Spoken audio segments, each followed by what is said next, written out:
This is the story of Sprightly Mouse. Sprightly Mouse was a small statue of a mouse, and he was made of metal. He was always standing up, as if he was sniffing the air. He belonged to a kindly old couple who loved him dearly, and kept him in a special place on a shelf in their house. But there was something they didn't know about Sprightly.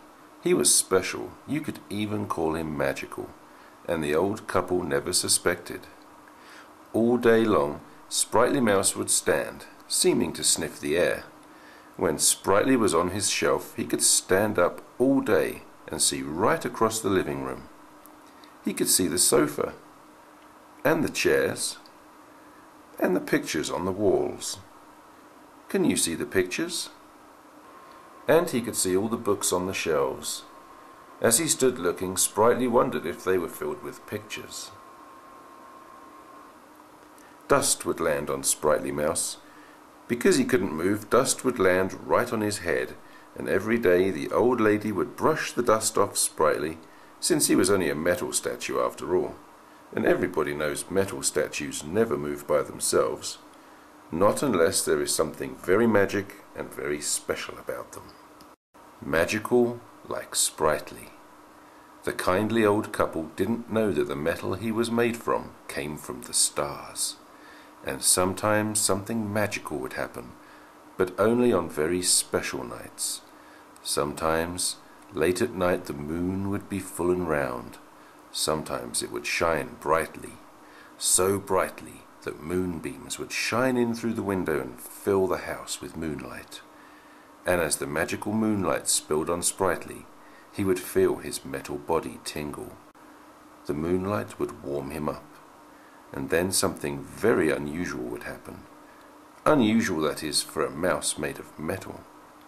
His nose would quiver. His tail would twitch.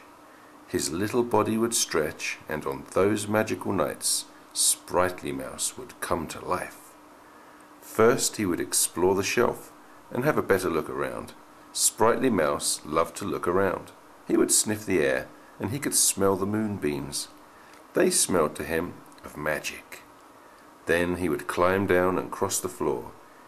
He would stop in the kitchen and look around some more. Oh, what fun he could have while the moon shone bright and the whole world slept. The floor stretched away forever. It stretched farther away than he could even see. He tried to see all the way to the end, but it was just too far. Can you see the tiny mouse far away on the floor? How Sprightly Mouse loved to explore. He would run about under the chairs. The chair legs were like an enormous forest. There he is, under the table. Sprightly Mouse would look up, but try as he might, he couldn't see the top, it was such a long way away. Sprightly Mouse would take a deep breath and then start to climb. Up and up he would go, all the way up onto a chair. Doesn't he look pleased with himself? And then he would scamper up the back of the chair until he was at the very top. Then he would take a daring leap onto the table. He loved it up here, where he could see for miles, all the way across to the shiny plates and pans which glinted in the moonlight. There were lots of other rooms to explore. There he is, crossing the soft, fluffy carpet. It comes way up past his ankles. There were jungles of giant plants. Look, there's Sprightly in amongst the plants. Sometimes Sprightly would travel so far that he would forget to rush back to his special place on the shelf before the magical moonlight went away. Can you guess what would happen then? Yes, that's right, little Sprightly Mouse would turn back into a statue, unable to move. And sometimes he would be far from his special place on the shelf. But it didn't matter, because the kindly old lady would always find him and brush him off before putting him back. She would give the kindly old man a look. She thought he had moved Sprightly when she wasn't looking. They didn't know Sprightly was magical. When Sprightly was back on his shelf, he could stand up all day and see right across the living room.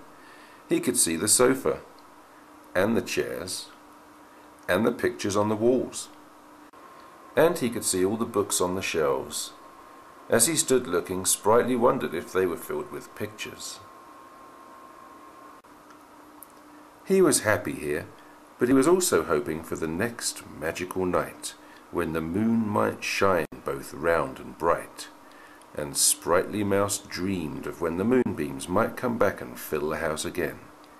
And he dreamed of what he might find on his next adventure.